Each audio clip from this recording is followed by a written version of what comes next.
My family brushed off my wedding, calling it unimportant. But my billionaire in-laws turned it into the event of the century, leaving everyone who skipped it full of regret while I stood in the spotlight. This story, it starts with a wound, a deep, gaping one. My own parents refused to come to my wedding. They actually told me, in no uncertain terms, that marrying a nobody from nowhere was beneath them. But what they didn't know, what they couldn't possibly have imagined, was that my fiancé's quiet, unassuming family was about to unleash something so spectacular, so mind-blowing, that it would make headlines across 3 states. And by the time the sun dipped below the horizon on what should have been the most heartbreaking day of my life, I was standing in the middle of the most talked-about celebration in Colorado history, my phone absolutely exploding with messages, including panicked pleas for forgiveness from my parents. That engagement ring suddenly felt like a lead weight as I twisted it around my finger, staring at the glowing screen. 3 missed calls from Mom, 2 from Dad, and a string of texts that made my stomach churn with a familiar ache. Eleliana, we've thought about this extensively, and we simply cannot support this union. Your father and I have invested too much in your future to watch you throw it away on a carpenter from Montana. Until you come to your senses, we won't be attending this so-called wedding. I just set the phone down on the kitchen counter of our tiny Denver apartment and glanced around at the controlled chaos of wedding planning. Mason was busting his butt, working double shifts at the construction site downtown, trying to help pay for our modest ceremony. I was picking up extra teaching assignments at 3 different schools. We'd saved every single penny for months, just to afford the small church rental and a reception at the community center. The irony wasn't lost on me. My parents, Dr. Patricia Jones and attorney Richard Jones, had always preached about the importance of character over wealth. Yet here they were, refusing to even meet the man I loved, all because he didn't have a college degree or a trust fund. Mason walked through the door just as I was trying to discreetly wipe tears from my cheeks. His work boots clunked heavy on our creaky hardwood floors, covered in sawdust and concrete powder. But honestly, even like that, he was the most beautiful thing I'd ever seen. His dark hair stuck up in all directions, and those piercing green eyes immediately found mine, filled with instant concern. "What's wrong, Ella?"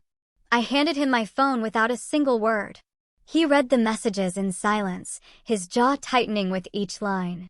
When he finished, he set the phone down gently and pulled me into his arms, holding me tight. "I'm sorry," he whispered into my hair. "I know how much you wanted them there." "It's not your fault," I choked out, my voice cracking. "They're just snobs." But I just never imagined getting married without my parents there.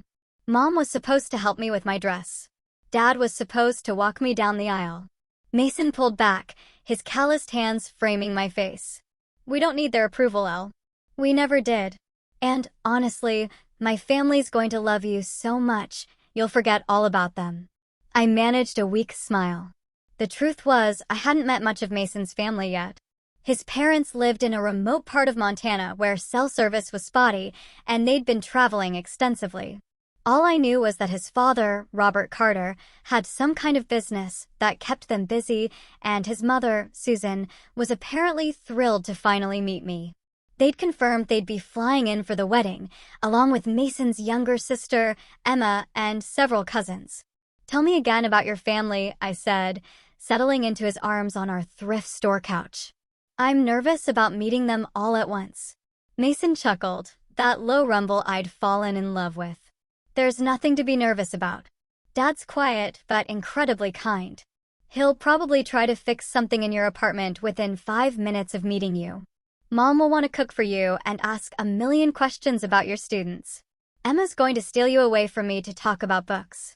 She's getting her PhD in literature." He pressed a kiss to the top of my head. "And they're really okay with you marrying a girl they've never met. They trust my judgment. Plus, I've told them enough about you that they feel like they already know you. Mom actually said she's never heard me talk about anyone the way I talk about you." The wedding was still 3 weeks away, but the stress of planning everything ourselves was really taking its toll. We'd booked the sweetest little church on the outskirts of Denver, with white wooden pews and stained glass windows that caught the afternoon light perfectly. The reception would be at the community center next door, where we planned to serve barbecue from Mason's favorite local restaurant and a simple 3-tier cake from the grocery store bakery. It wasn't glamorous, no, but it was us. Mason had built our wedding arch himself, crafting it from reclaimed wood he'd found at the construction site. I'd made the centerpieces from wildflowers we'd picked together in the mountains. Everything was simple, heartfelt, and exactly what we wanted. Except now, the guest list had shrunk considerably. My parents' absence meant my entire side of the church would be nearly empty. I had a few college friends flying in and my elderly Aunt Margaret, but that was it. The thought of walking down that aisle to mostly empty pews made my chest tight. Maybe we should postpone, I said quietly. Save up more money. Try to work things out with my parents. Mason's voice was firm. Look at me. I met his eyes.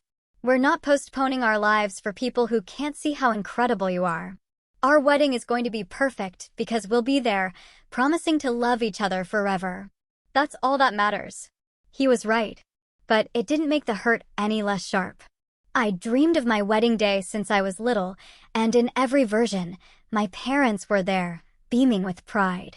Instead, they were probably at their country club right now, telling their friends about their daughter's unfortunate life choices. Over the next few days, I threw myself into wedding preparations with renewed determination. If my parents wanted to miss out on the happiest day of my life, that was their loss. I altered my grandmother's vintage lace dress to fit perfectly, practiced my vows until I could recite them without crying, and confirmed all the details with our vendors. Mason's family arrived 2 days before the wedding, and I was genuinely shocked by how normal they seemed. I don't know what I'd expected, but Robert Carter looked like an older version of Mason, tall, broad-shouldered, with kind eyes and hands that had clearly seen hard work. Susan was petite and energetic, with graying brown hair and the same infectious smile as her son. She hugged me like she'd known me for years. Finally, she exclaimed, Mason has told us so much about you. I feel like we're old friends already. Emma, Mason's sister, was exactly as advertised, a book lover with wild, curly hair and an easy laugh. She immediately started asking me about my favorite novels and whether I'd read her current dissertation topic on contemporary American literature.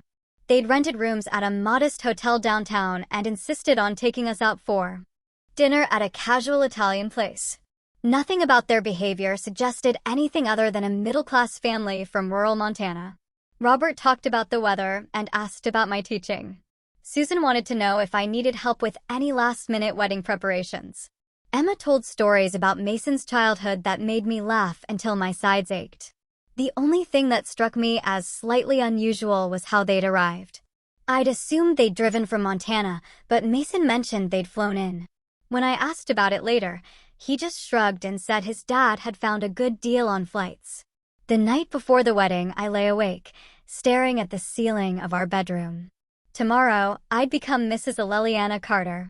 In less than 18 hours, I'd be walking down the aisle of that little white church, hopefully without tripping over my grandmother's dress, to marry the man who'd changed my entire world. My phone buzzed with a text from an unknown number. Congratulations on your wedding tomorrow. We're so looking forward to celebrating with you. The Carter family. I smiled in the darkness. At least one family would be there to witness our vows. At least someone would be cheering when Mason and I promised to love each other forever. I had no idea that by this time tomorrow night, I'd be questioning everything I thought I knew about the quiet carpenter I was about to marry. The morning of my wedding arrived with Colorado's signature brilliant blue sky and crisp mountain air. I woke up in my childhood friend Sarah's guest room, where I'd spent the night, following the old tradition of not seeing the groom before the ceremony. Sarah had driven down from Boulder to be my maid of honor, and she was already bustling around with coffee and breakfast pastries. Today's the day, Mrs. Carter, she sang, throwing open the curtains. How are you feeling? Terrified and excited and nauseous, I admitted, pulling the covers over my head. Is that normal? Completely normal. Now get up because we have exactly 4 hours to transform you into a bride and your hair appointment is in an hour. The beauty salon Sarah had found was a small local place that specialized in vintage-inspired styles. As the stylist worked my long brown hair into soft waves reminiscent of the 1950s, I found myself actually relaxing for the first time in weeks. This was really happening. In a few hours, I'd be married to Mason. My phone rang just as the stylist was adding the final bobby pins to secure my grandmother's pearl hair comb. The caller ID showed my Aunt Margaret's name, and my heart immediately jumped to my throat. "Margaret, is everything okay?" "Oh, honey." Her voice was shaky. "I'm so sorry. I'm at Denver General. I fell this morning and broke my hip. They're taking me to surgery in an hour." The blood drained from my face. Aunt Margaret was the only family member I had left who was actually going to show up for my wedding. She was supposed to walk me down the aisle since my father had made it clear he wouldn't be there. "Don't worry about the wedding," she continued quickly. "You go ahead and have your beautiful day. I'll be thinking of you every minute." "Margaret, I should come to the hospital." "Absolutely not. You have a wedding to attend, young lady. Your own wedding. Promise me you won't leave that church." After I hung up, Sarah immediately wrapped me in a hug, careful not to mess up my hair. "I'm so sorry, Elle, but she's right. You can visit her tomorrow on your honeymoon layover." I nodded, blinking back tears. Now I really will be walking down the aisle alone. No family at all. "You have me," Sarah said firmly. "And you have Mason's family. Sometimes the family we choose is more important than the family we're born into." An hour later, we arrived at the little white church. It looked even more beautiful than I remembered, with Mason's handcrafted wooden arch positioned perfectly at the altar, decorated with the wildflower arrangements we'd made together. Sunlight streamed through the stained glass windows, casting rainbow patterns across the wooden pews. But something was different. There were cars in the parking lot. A lot of cars. Expensive cars. A sleek black Mercedes sedan sat next to a pristine white BMW SUV. Behind them was a silver Porsche and what looked like a Tesla. My stomach dropped as I wondered if my parents had changed their minds and decided to show up after all, bringing their wealthy friends as some kind of power move. "Those aren't your parents' cars, are they?" Sarah asked, voicing my exact thought. "I don't think so. Dad drives a Lexus and Mom has that ridiculous white Cadillac." We walked through the church's side entrance, and I immediately heard voices coming from the main sanctuary. A lot of voices. The church sounded full. Sarah peeked around the corner, and her eyes went wide. "Ella, you need to see this." I joined her at the doorway and nearly gasped. The church was packed. Every single pew was filled with people I'd never seen before, all dressed impeccably. The women wore elegant dresses and sophisticated jewelry, while the men were in expensive-looking suits. They were chatting quietly among themselves, but there was an energy in the air that felt different from what I'd expected for our simple ceremony. "Who are all these people?" I whispered. Before Sarah could answer, Susan Carter appeared at my elbow. She looked radiant in a navy blue dress that probably cost more than my monthly salary, though she wore it with the same warm smile she'd had at dinner. "Eleliana, you look absolutely stunning," she said, embracing me carefully. "That dress is exquisite." "Susan, I don't understand. Who are all these people?" "We only invited about 30 guests in total." Susan's smile became slightly mysterious. "Well, dear, when word got out about Mason's wedding, a few more people expressed interest in attending. Family, friends, business associates of Robert's. I hope you don't mind that we expanded the guest list a bit." "A bit?" I looked back at the packed sanctuary. There have to be over 200 people in there. "Actually, it's closer to 300, Susan said cheerfully. "But don't worry about that now. You have more important things to think about. Are you ready?" My head was spinning. Business associates? What kind of business did Robert Carter run that warranted 300 wedding guests? And how had they even fit everyone in our tiny church? Emma appeared at my other side, looking gorgeous in an emerald green dress that complemented her curls perfectly. "The photographer wants to take some pictures with you before the ceremony starts," she said. "Photographer?" I blinked. "We hired Mrs. Peterson from down the street to take photos with her digital camera." "Oh, that's so sweet," Emma said, "but Dad arranged for someone a bit more professional." She led me to a small room off the main sanctuary, where a man in an expensive suit was adjusting professional lighting equipment that definitely hadn't been there when we'd done our rehearsal yesterday. Behind him stood a woman with multiple cameras hanging around her neck, the kind of equipment I'd only seen at celebrity weddings and in magazines. "Miss Jones, I'm Marcus Wellington from Wellington Photography," the man said, extending his hand. "We're honored to be documenting your special day." Wellington Photography.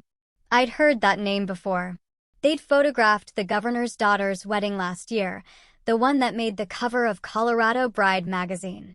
"I think there's been some mistake," I started to say, but Susan placed a gentle hand on my arm. "No mistake, dear. Robert and I just wanted to make sure this day was captured beautifully. Now, shall we take some portraits?" The next 30 minutes passed in a blur of professional photography. Marcus positioned me in various spots around the church, adjusting lighting and giving me directions like I was a fashion model. His assistant documented it all. I kept catching glimpses of the sanctuary filling up even more. People continued to arrive, and I noticed several individuals who looked vaguely familiar, though I couldn't place where I'd seen them before. "Sarah," I whispered when she returned from checking on the reception setup. "Please tell me you know what's going on." Her face was pale. I want to check on the community center and it's not the community center anymore." "What do you mean?" "I mean, there are catering trucks outside. Expensive catering trucks. And florists. And what looks like a full bar setup. And party planners with clipboards, directing people around like they're setting up for some kind of gala." My heart started racing. "That's impossible. We booked the community center. We're serving barbecue from Jimmy's Place and grocery store cake." "I think," Sarah said slowly, "Mason's family might have made some changes." Before I could process this information, the church organist began playing the processional music. It wasn't the simple hymn we'd chosen, but something that sounded like it belonged in a cathedral, rich, complex, and played on what sounded like a much more expensive organ than the little electronic one the church normally used. "It's time," Susan said, appearing beside me with a bouquet that definitely wasn't the modest arrangement of daisies and baby's breath I'd ordered. This bouquet was a stunning cascade of white roses, peonies, and orchids that probably cost more than our entire original wedding budget. "Susan, I don't understand what's happening." She took my hands in hers, and for the first time, I noticed the massive diamond ring on her finger. Not the simple gold band she'd been wearing at dinner, but a rock the size of a grape that caught the light and threw it back in brilliant flashes. "Sweetheart," she said gently, "there are some things about our family that Mason wanted to tell you himself. But what's important right now is that you're about to marry the man you love, and he's waiting for you at that altar with the biggest smile I've ever seen." The music swelled, and I could hear the congregation rising to their feet. 300 strangers were waiting to watch me walk down the aisle to marry a carpenter from Montana, who apparently had secrets I'd never imagined. Sarah squeezed my hand. "Whatever's happening, Elle, Mason loves you. That part hasn't changed." I took a deep breath, clutched the mysterious orchid bouquet, and prepared to walk toward the biggest surprise of my life. The sanctuary doors opened, and I stepped into what felt like a completely different universe. The little white church I'd fallen in love with had been transformed into something out of a fairy tale. White silk draped every surface. Thousands of white roses and baby's breath created stunning arrangements at the end of each pew, and what appeared to be professional lighting cast everything in a warm, golden glow. But it was the sea of faces that truly took my breath away. Every single person in that packed church turned to look at me, and I recognized exactly none of them. These weren't the casual friends and extended family I'd expected to see at Mason's wedding. These were people who belonged at galas and charity auctions. The women wore designer dresses and jewelry that caught the light like tiny stars, while the men looked like they'd stepped off the pages of Forbes magazine. And there, at the front of the church, stood Mason. Even from the back of the aisle, I could see his face light up when he saw me. He was wearing a tuxedo I'd never seen before, not the simple black suit we'd rented from the formal shop downtown, but something that looked custom-tailored and probably cost more than my car. His best man, who I'd expected to be his college roommate, Jake, was instead a man in his 40s wearing what looked like a Rolex. But Mason's smile was the same. That bright, genuine expression that had made me fall in love with him in the first place. Whatever was happening here, that smile reminded me that at the center of all this confusion was the man I was about to marry. I began walking down the aisle, my grandmother's vintage dress suddenly feeling wildly understated among all the elegance surrounding me. As I passed the pews, I caught snippets of whispered conversations that made my head spin. "She's lovely. Robert must be so pleased. I heard she's a teacher. How refreshing. The Carter family always knows how to throw an event." Carter family events? What did that even mean? Halfway down the aisle, I spotted a face that made me stop breathing for a moment. Governor Patricia Hendricks was sitting in the third row, smiling at me warmly. The actual governor of Colorado was at my wedding. Next door sat a man I recognized as the mayor of Denver, and behind them was a woman I was pretty sure I'd seen on the cover of Colorado Business Weekly. My legs felt wobbly as I continued walking, but Mason's eyes never left mine. When I finally reached the altar, he stepped forward and took my hand, his familiar touch grounding me in the midst of all the surreal luxury. "You look incredible," he whispered, and for a moment, everything else faded away. The officiant began the ceremony, and I tried to focus on the words, on the vows we'd written together, on the promises we were making. But my mind kept wandering to the impossible guest list surrounding us. How did a carpenter from Montana know the governor of Colorado? When it came time for our vows, Mason's voice was steady and clear as he spoke the words we'd practiced together in our tiny apartment. But as he promised to love me through whatever surprises life might bring, there was something in his eyes that suggested he knew exactly what surprises were coming. My own vows felt surreal as I spoke them to this packed audience of strangers, but when I looked into Mason's face, the words came from my heart, just as they had when we'd practiced alone. "You may kiss the bride," the officiant announced, and Mason's lips met mine as 300 people erupted in applause. The photographers' cameras flashed continuously, and I realized this moment was being documented like a state event.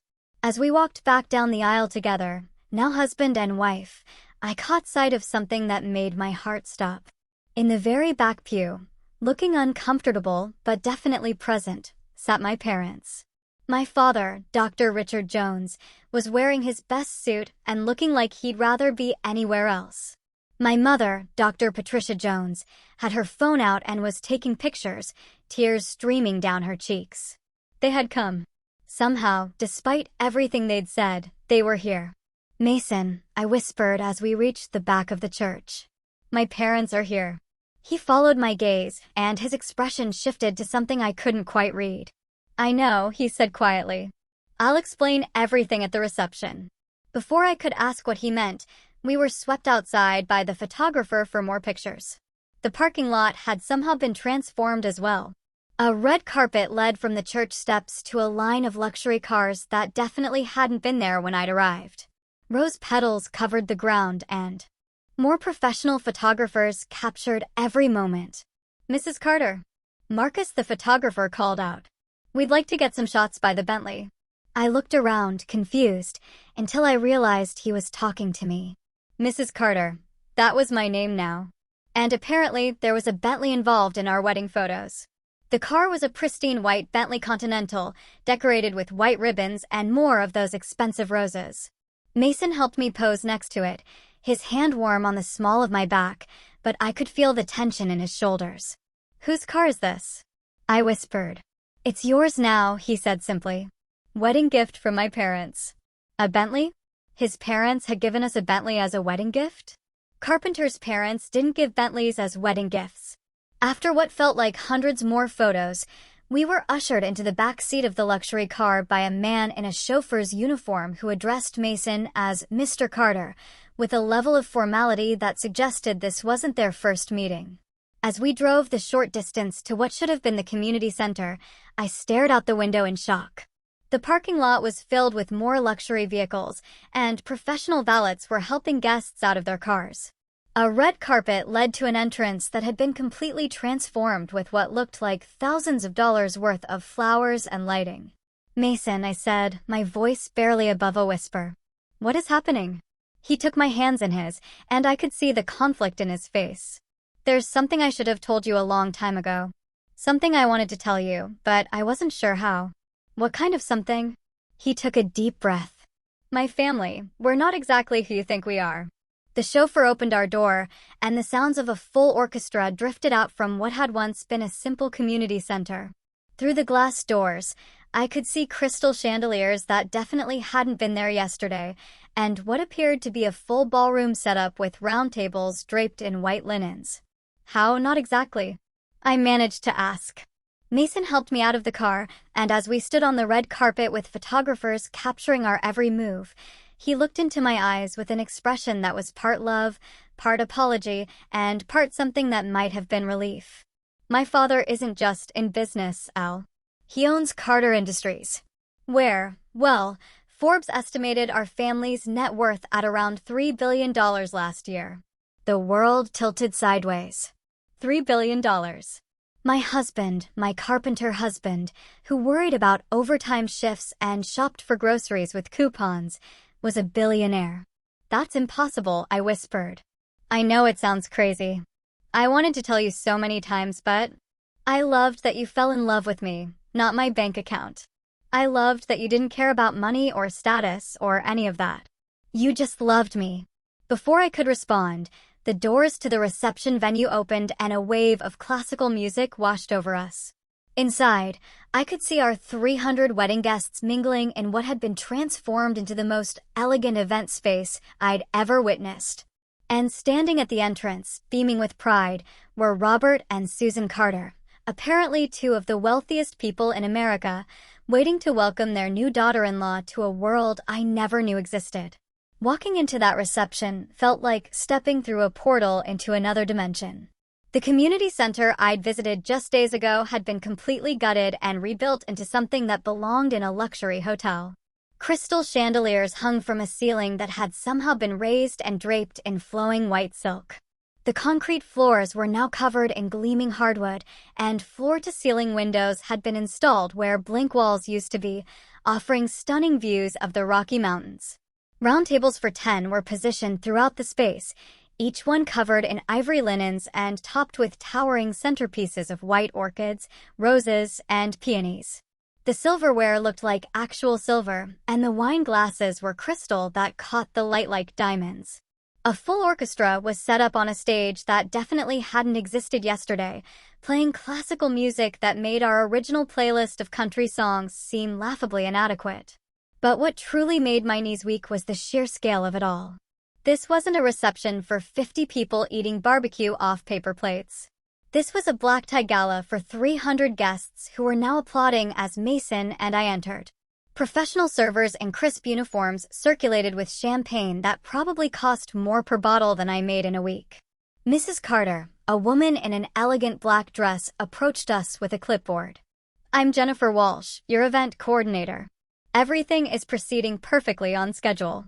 The cocktail hour will continue for another 30 minutes, then we'll transition to dinner. The menu has been tailored to your preferences, as discussed. I stared at her blankly. I never discussed any menu with anyone. Jennifer's smile didn't falter. Of course, the preferences your mother-in-law shared with us. She mentioned you love Mediterranean cuisine and have a weakness for chocolate desserts. Mason's hand tightened on mine. Thank you, Jennifer. Everything looks incredible. As Jennifer walked away, I turned to Mason with what I'm sure was a wild look in my eyes. How long has this been planned? The orchestra, the flowers, the everything. I can explain. Mr. and Mrs. Carter. A booming voice interrupted us, and I turned to see a tall man in an expensive suit approaching with his arms outstretched. Congratulations. What a beautiful ceremony. Mason straightened slightly. Senator Williams, thank you for coming. This is Senator David Williams. Senator, my wife, Liliana. Senator Williams, as in United States Senator Williams? I shook his hand on autopilot while my brain tried to process that a U.S. Senator was at my wedding reception. Your husband's family has been invaluable to Colorado's economic development, the senator said to me warmly. And I hear you're a teacher. How wonderful. Education is the foundation of everything. Before I could respond, another couple approached, then another, and suddenly I was in the middle of a receiving line of people whose names I recognized from newspapers and television. The CEO of a major tech company, a federal judge, the owner of the Colorado Rockies. All of them spoke to Mason with the familiarity of old friends and treated me with the kind of respect usually reserved for billionaires' wives. "I need some air," I whispered to Mason after the 10th introduction to someone whose net worth probably exceeded most countries' GDP. He immediately guided me toward a set of French doors that opened onto what had once been the community center's tiny back patio, but was now an elegant outdoor terrace, complete with heat lamps, more flowers, and a view of the mountains that had been somehow enhanced with professional lighting. "How is this possible?" I asked once we were alone. "Yesterday, this was a community center with folding chairs and fluorescent lighting." Mason ran his hand through his hair, messing up the perfect styling for the first time all day. "My mother has a team of people who specialize in event transformation. When she sets her mind to something, it happens fast." "A team of people?" I repeated slowly. "Mason, normal mothers don't have teams of people." "I know." He sat down on a bench that was definitely more expensive than our entire apartment's furniture combined. "Ella, I've been trying to figure out how to tell you this for months."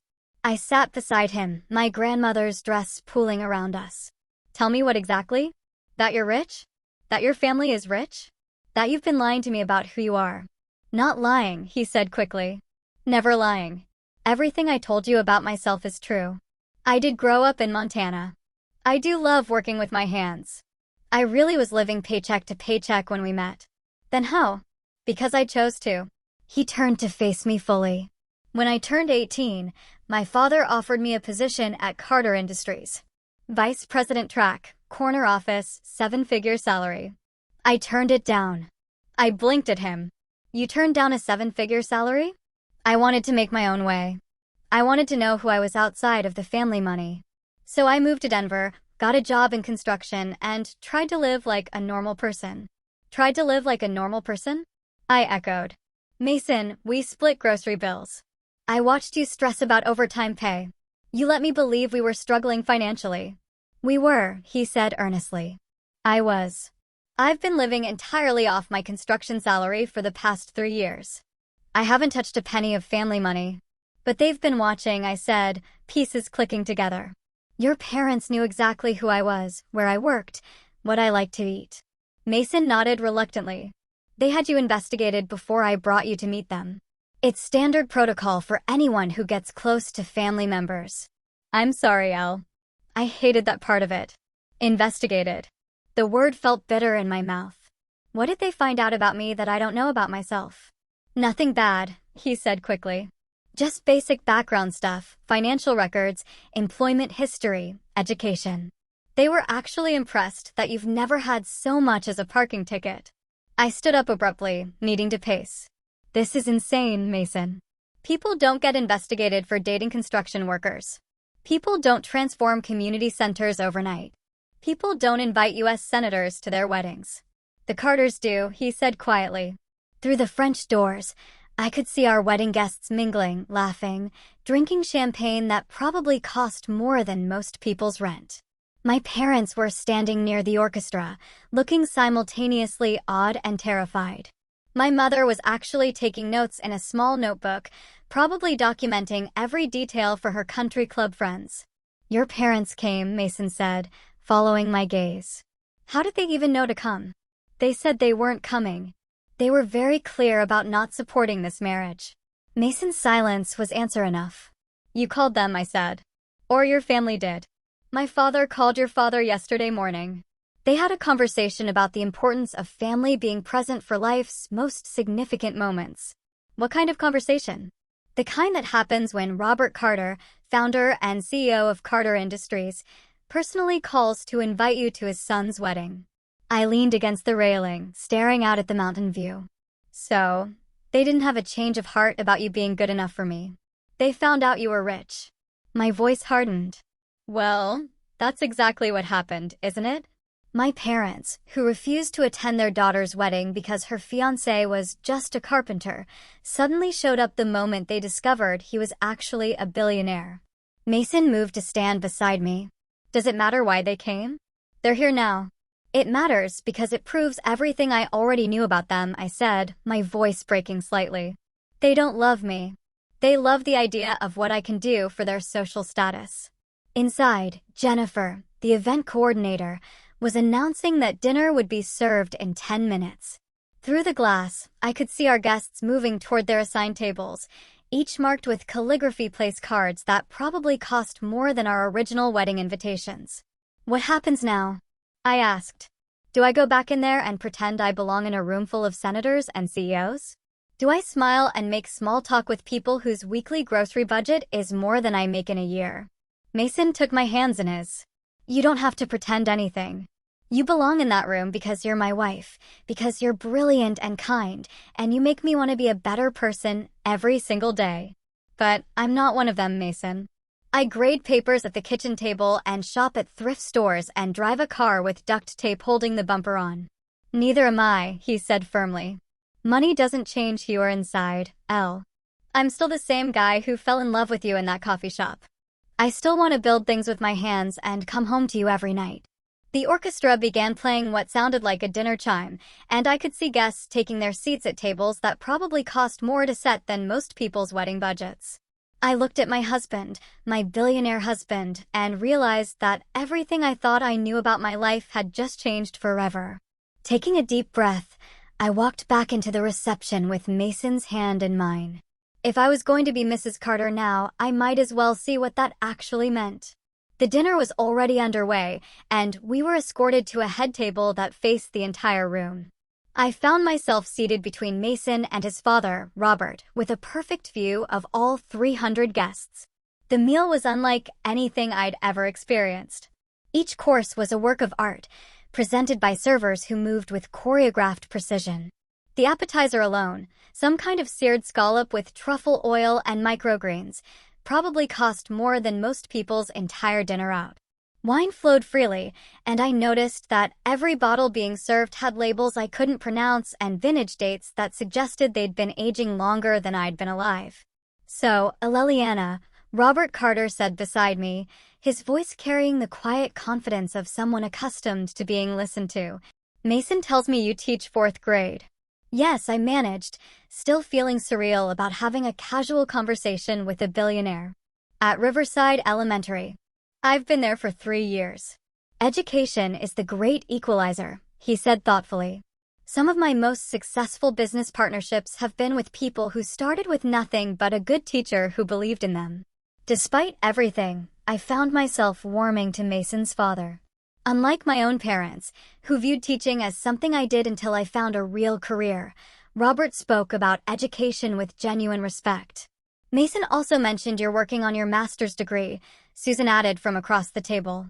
Educational leadership, isn't it? I nodded, surprised they knew so much about my academic plans. I'm hoping to become a principal someday. I want to make schools better for kids who don't have advantages at home. That's exactly the kind of thinking we need more of, Robert said. In fact, Carter Industries has an education foundation that might interest you. We fund innovative programs in underserved schools. Before I could respond, the orchestra shifted to a softer melody, and Jennifer appeared beside our table. Mr. and Mrs. Carter, it's time for your first dance. My stomach dropped. In all the chaos of discovering Mason's true identity, I'd completely forgotten about the traditional wedding reception events. Our first dance was supposed to be Too Amazed by Love played from someone's iPhone playlist. Instead, I was being guided onto a proper dance floor while a full orchestra prepared to provide the soundtrack to what felt like the most watched moment of my life, an instrumental version of the song we'd chosen. Somehow, they'd known. As we swayed together under the crystal chandeliers, with 300 pairs of eyes watching our every move, I finally felt a moment of peace. I'm still me, Mason whispered in my ear as we danced. And you're still you. That's all that matters. Is it though? I whispered back. Because I'm pretty sure me doesn't know how to be married to a billionaire. Good thing I don't know how to be a billionaire husband either, he said with a smile. We'll figure it out together. When the song ended, applause filled the room, and I realized that dozens of phones had been capturing our dance. Tomorrow, photos of our wedding would probably be all over social media and society pages I'd never heard of. As other couples joined us on the dance floor, I spotted my parents approaching from across the room. My mother was practically glowing with excitement, while my father looked like he was still processing everything he'd witnessed. "Eleliana, sweetheart," my mother gushed as they reached us. "This is absolutely incredible. The flowers alone must have cost more than most people's entire weddings." There it was. Not, "I'm sorry we almost missed your special day," or "we're proud of you." Just an immediate focus on the money. "Mom, Dad," I said carefully, "I'm glad you decided to come." My father cleared his throat awkwardly. When Mr. Carter called yesterday, he made it clear that family should be present for such an important occasion. He's quite persuasive. Persuasive how? I asked, though I wasn't sure I wanted to know. Well, my mother jumped in, her voice dropping to an excited whisper. "He mentioned that Carter Industries is looking to expand their healthcare investments, and your father's expertise in medical technology could be quite valuable." My heart sank.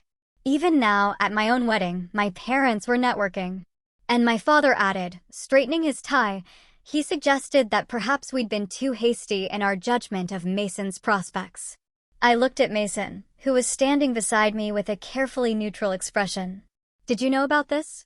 I asked. "I asked my father to call them," he admitted. "But I didn't know about any business discussions." Before I could respond, the orchestra announced that it was time for the father-daughter dance. My father stepped forward expectantly, but I hesitated. This was the man who'd refused to walk me down the aisle just hours ago, now ready to dance with me because he discovered I'd married into money. "I don't think so," I said quietly. My father's face fell. "Eleliana, I know we made some mistakes, but some mistakes." I couldn't keep the anger out of my voice anymore. "You told me you couldn't support my marriage. You said Mason was beneath our family. You made it clear that you'd rather miss my wedding than pretend to approve of my choices." "We were protecting you," my mother said defensively. "We thought he was just some construction worker with no prospects." "He was just some construction worker," I said. "And I loved him anyway. But you couldn't see past his bank account to the person he actually is." The entire reception seemed to quiet around us, though the orchestra continued playing softly. I was vaguely aware that many of our guests were watching the drama unfold, but I was beyond caring. "The only reason you're here right now is because you found out he's rich," I continued.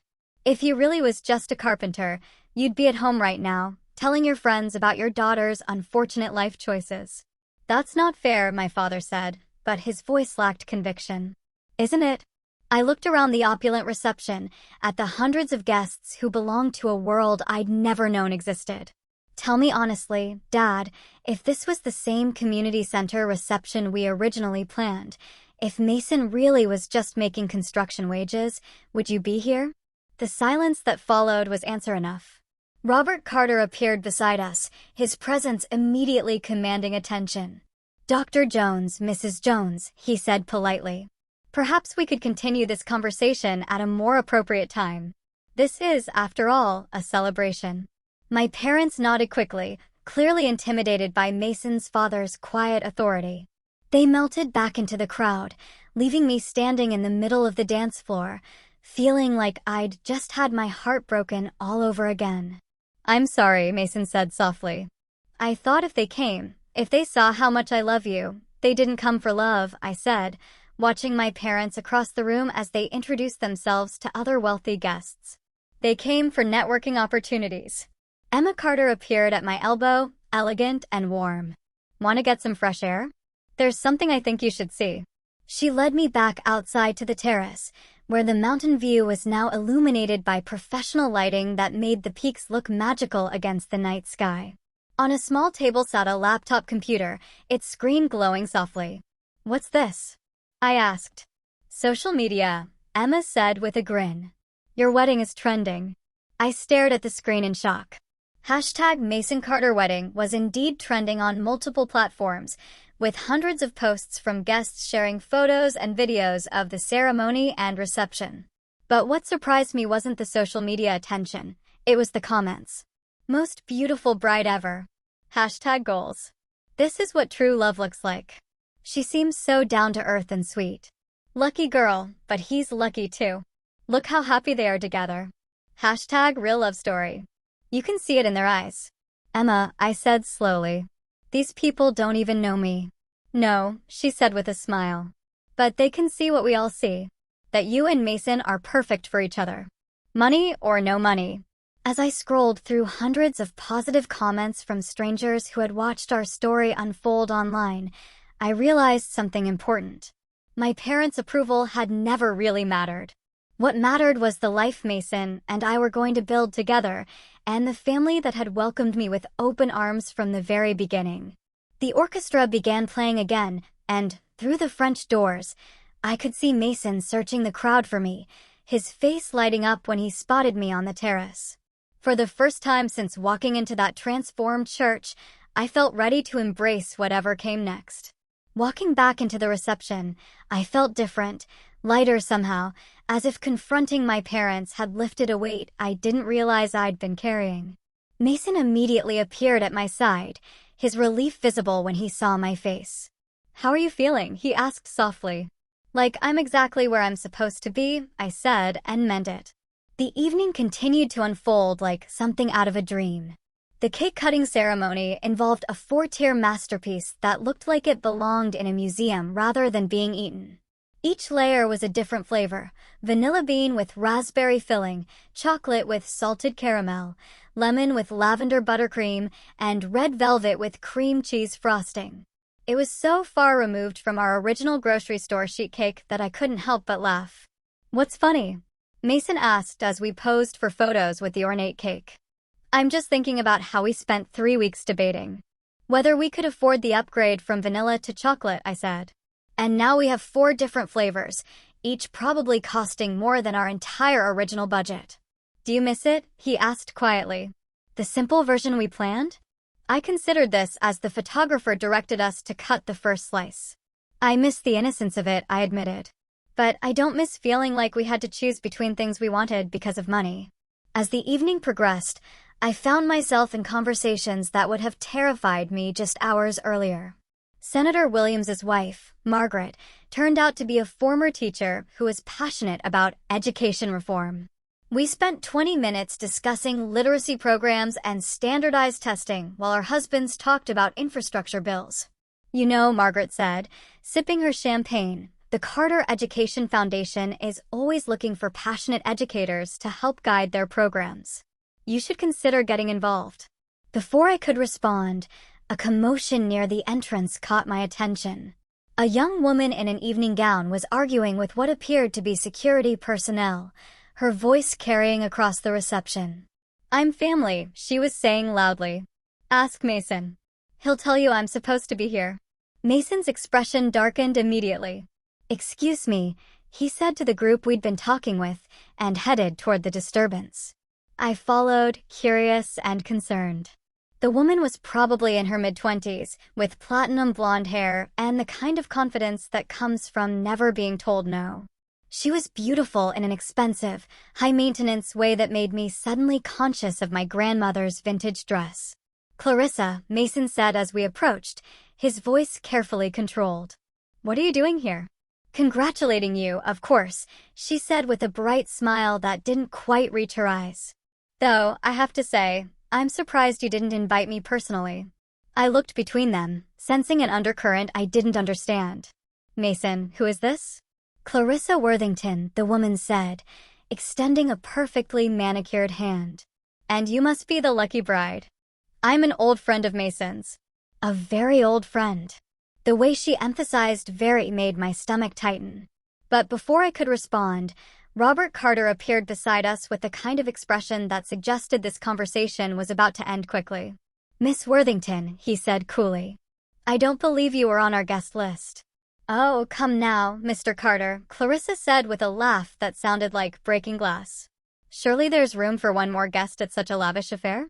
"Security will escort you out," Robert said simply, then turned to Mason and me. "I apologize for the ex-girlfriend," he said briefly. "From before I moved to Denver.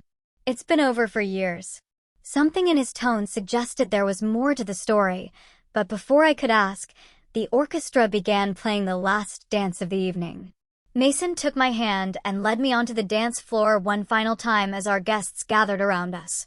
"Any regrets?" he asked as the chandeliers cast everything in a warm glow.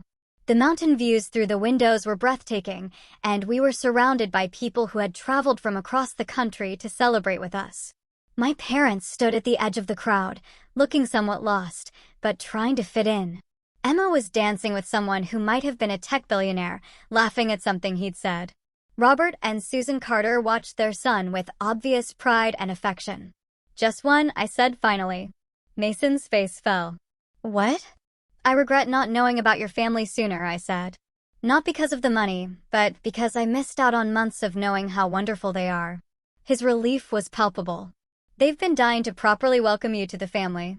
Mom's already planning Christmas, and she wants to know if you'd be interested in joining the Foundation's board of directors, the Education Foundation, among others.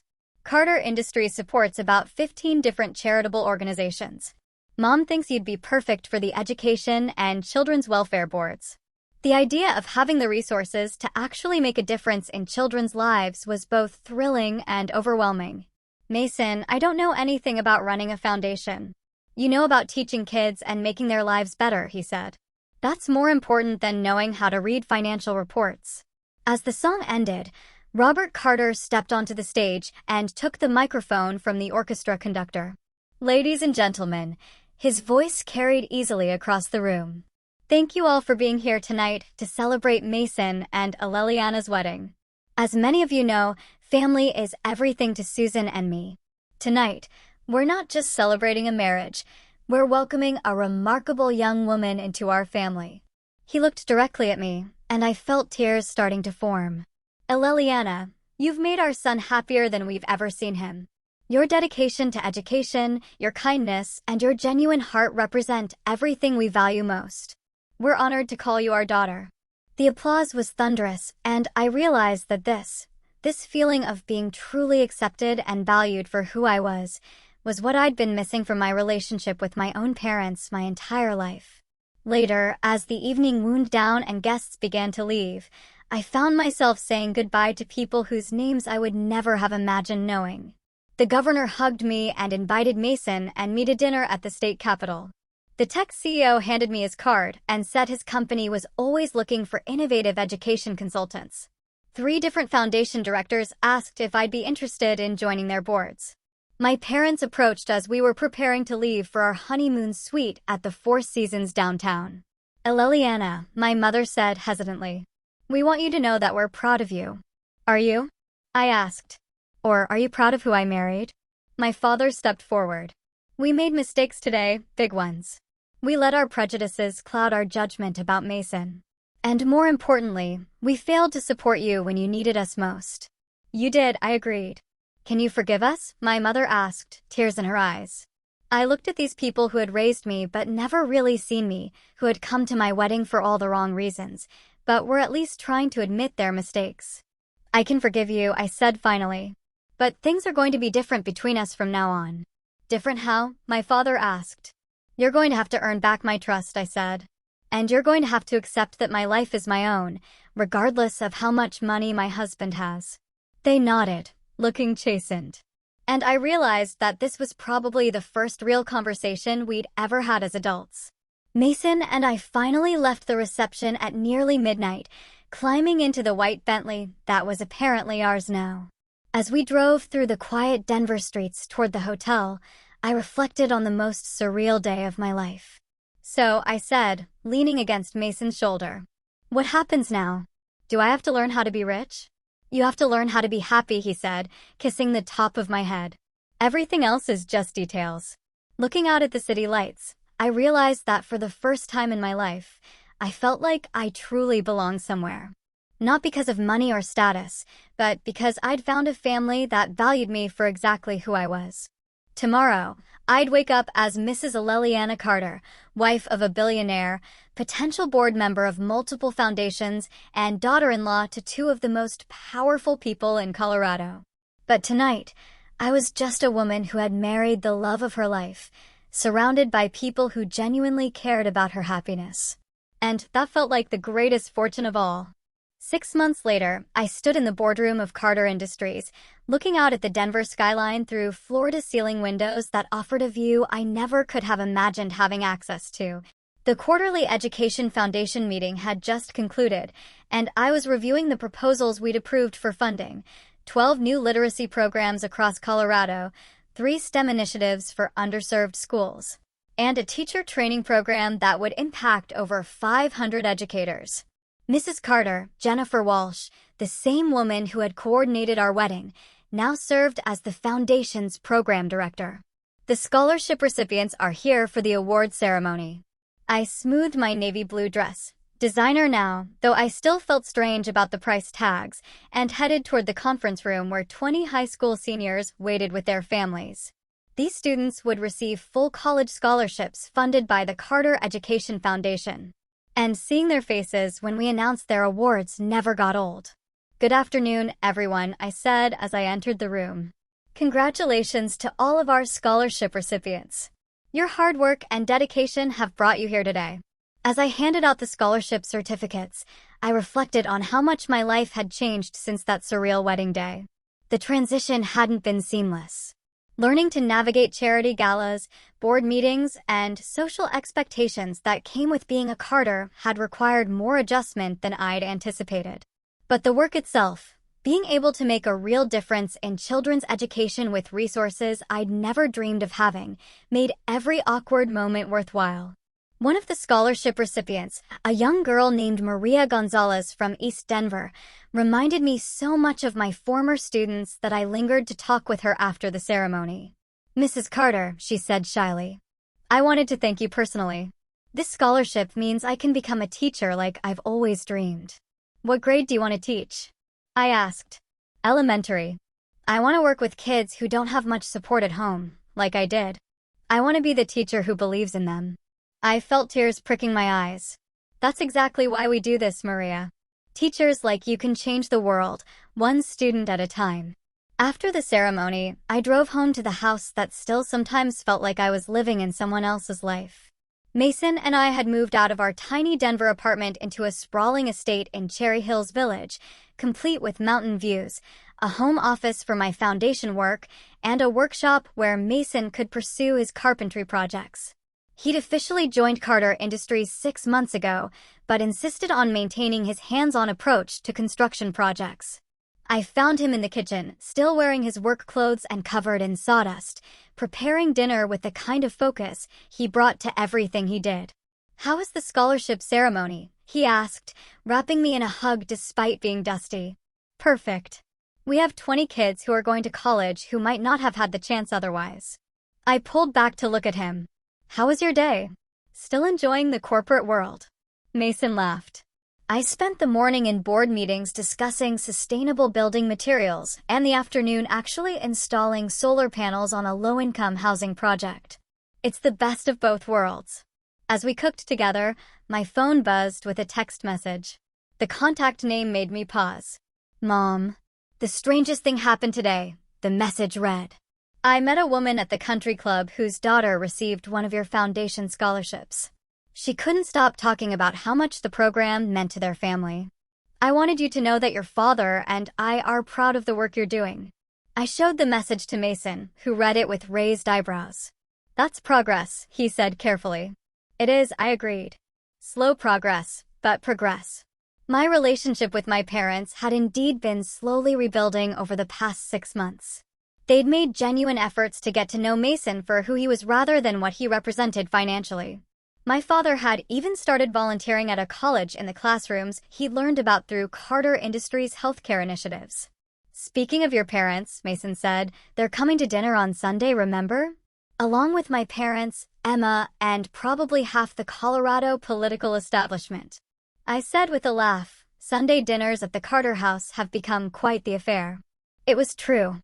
What had started as simple family dinners had evolved into weekly gatherings that somehow always included interesting guests. Last week, we had dinner with the mayor of Denver and a Nobel Prize-winning physicist who was consulting on one of Robert's renewable energy projects. The week before, it was a group of teachers from one of our foundation schools and a former Secretary of Education. My phone rang, interrupting my thoughts. The caller ID showed Emma's name. Aleliana. Emma's voice was excited. Have you seen the news? What news? Check Channel 7. They're doing a feature on the Carter Education Foundation's impact, and you're the main interview. I grabbed the remote and turned on the television, finding the local news station. Sure enough, there was footage from today's scholarship ceremony, followed by an interview I'd given last week about the foundation's programs. The Carter Education Foundation has funded over 50 programs in its first year under new leadership, the reporter was saying. Director Aleliana Carter, a former elementary school teacher, has brought a grassroots approach to the foundation that's already showing remarkable results. The interview segment showed me talking about the importance of supporting both students and teachers, with statistics about improved literacy rates and college enrollment in the schools we'd supported. Mrs. Carter represents a new generation of philanthropic leadership, the reporter continued. Her background in education has helped the foundation focus on programs that create lasting change rather than just providing funding. Mason wrapped his arms around me from behind as we watched. Look at you, changing the world. We're changing the world, I corrected. None of this would be possible without Carter Industries' support. The news segment ended with footage of our wedding day. Apparently, that event was still considered newsworthy 6 months later. Seeing ourselves dancing at that incredible reception, surrounded by all those influential guests, felt like watching someone else's life. Do you ever miss it? Mason asked quietly. The simplicity of before? I turned in his arms to face him. I miss some things. I miss the feeling that our problems could be solved with overtime pay and coupon clipping. I miss feeling like I knew exactly who I was and where I fit in the world. But I don't miss feeling powerless to help the kids who needed more than I could give them on a teacher's salary. I don't miss watching talented students give up on college because they couldn't afford it. I don't miss feeling like the problems I cared about were too big for me to make a real difference. We were interrupted by the doorbell, which in our new house played an elaborate chime that still made me jump. Mason went to answer it, returning with a massive flower arrangement and an envelope. Delivery for Mrs. Carter, he said with a grin. The flowers were from the family of one of our scholarship recipients, with a note thanking me for making dreams possible. The envelope contained an invitation to speak at the National Education Foundation's annual conference in Washington, D.C. They want you to give the keynote address on innovative philanthropy and education, Mason said, reading over my shoulder. That's terrifying, I said immediately. That's amazing, he countered. You've become one of the most respected voices in education philanthropy in less than a year. As if to prove his point, my phone rang again. This time it was a producer from a national morning show wanting to interview me about the scholarship program for a segment on education funding. After I hung up, Mason and I looked at each other and started laughing. Remember when your biggest worry was whether we could afford flowers for the wedding, he said. Remember when you were afraid to tell me your family had money because you thought I might love you for the wrong reasons? I countered. We finished preparing dinner in comfortable silence, and as we sat down to eat, I realized that this quiet moment with my husband in our kitchen, talking about work that mattered and planning for a future that could impact thousands of lives, was exactly the life I was meant to have. My phone buzzed one more time, with a text from Robert Gonzalez. Thank you for seeing her potential when others didn't. You've changed our entire family's future. I showed the message to Mason, who smiled that same bright smile that had made me fall in love with him in a coffee shop that felt like a lifetime ago. So, he said, reaching across the table to take my hand. Any regrets about marrying a billionaire? Just one, I said, enjoying the moment of worry that crossed his face. What's that? I regret that it took a wedding disaster to show me that sometimes the most beautiful life comes from the most unexpected places.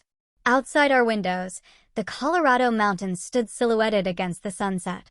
And I thought about the girl who had walked down the aisle 6 months ago, afraid her family wouldn't show up to her wedding.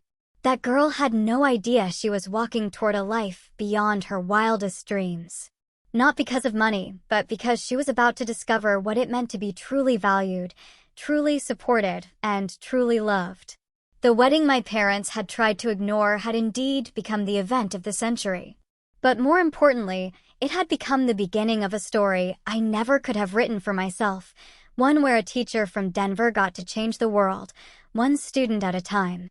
And that was worth more than all the Bentleys, designer dresses, and crystal chandeliers in the world.